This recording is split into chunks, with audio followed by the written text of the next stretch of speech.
What's up, YouTube? How's it? Oh, whoops. Take those off. I actually do wear glasses, but the glare from the computer screen I find gets caught in my eyes.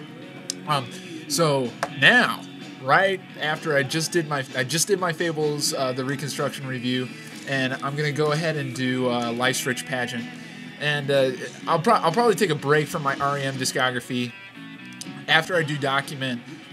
Because I do want to do I'm going to do at least one other album before I get back into it. So, Life's Rich Pageant, I actually am not that experienced with, I have to admit. I don't find the album particularly remarkable.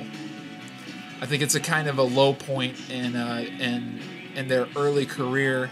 I don't see a lot of. I honestly don't see a lot of merit in it. There's some good songs on it, Then there's some not so good songs on it. It's a pretty average album in my opinion. The originality, I think, kind of doesn't exist so much. It's not bad. Don't get me wrong, but it's not top notch. It's kind of disappointing. So originality gets a 9. I personally like it. Like I said, it's a kind of iffy album for me. I don't have a lot of experience with it, and from the experience that I do have, it's average. So for how much I like the music, it gets a 7.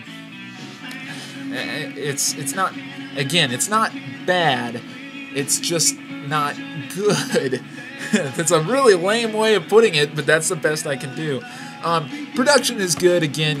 By this time REM had built up a little bit of commercial success. They were spreading beyond the college stations. By this time they had set up their own touring circuit, independent touring circuit. They were getting recognition. So obviously production on here is great. It was produced by Don Gaiman, if that's how you pronounce her name. His name, I'm not sure.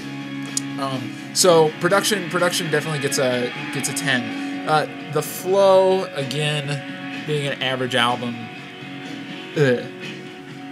not that good. I'd stick with an 8.5 on the flow, the same that I gave Fables. Best song, my favorite song on here is Begin to Begin. It's a really rockin' raunchy riff. That song is actually pretty good, and it's a very good REM song, and it actually reminds me of it sounds somewhat like the stuff on Document, in my opinion. I think it's a really good transition song into the stuff that you hear on Document. So yeah, that's my favorite song. The worst song on here is either Flowers of Guatemala or what was the other one? What If We Give It Away? Those two songs. Flowers of Guatemala is really childish. I think it's it's another one of those corny REM songs. It's not the caliber that I expect from them. And What If We Give It Away is another kind of corny song. And again, because I don't have a lot of experience with this album, there's not a lot I can give except the impression that I have now.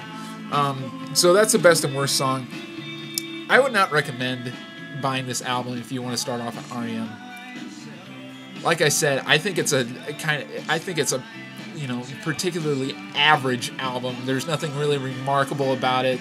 There aren't really any outstanding songs. I mean, there are good songs on it. Cuyahoga is one of them. I really like that song.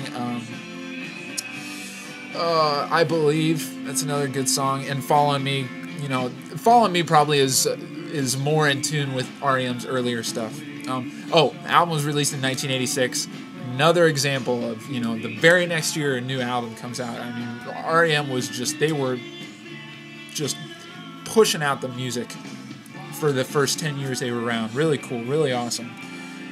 So yeah, again, this album overall gets an 8. What was it? An 8.6 around there. It's a rather average album. Again, I wouldn't recommend buying it if you want to get into REM. So yeah, that's my review on Life's Rich Pageant. Leave me a comment in the comment section. Tell me what you like, what you didn't like. If there's a certain album that you want me to review for the album after Document, shoot me a PM, tell me what you think. One more thing, there isn't actually an interesting thing about this album. The last two songs on each side, Superman and the Underneath the Bunker, actually aren't listed on the album. They're missing, and that has never been corrected ever. So I found that kind of interesting. So that's your fun fact for the album. So yeah, this has been SirAllAboutMusic. Next I'll be doing Document, my absolute favorite REM album ever. I can't wait to get around to it, and I'll see you guys next time.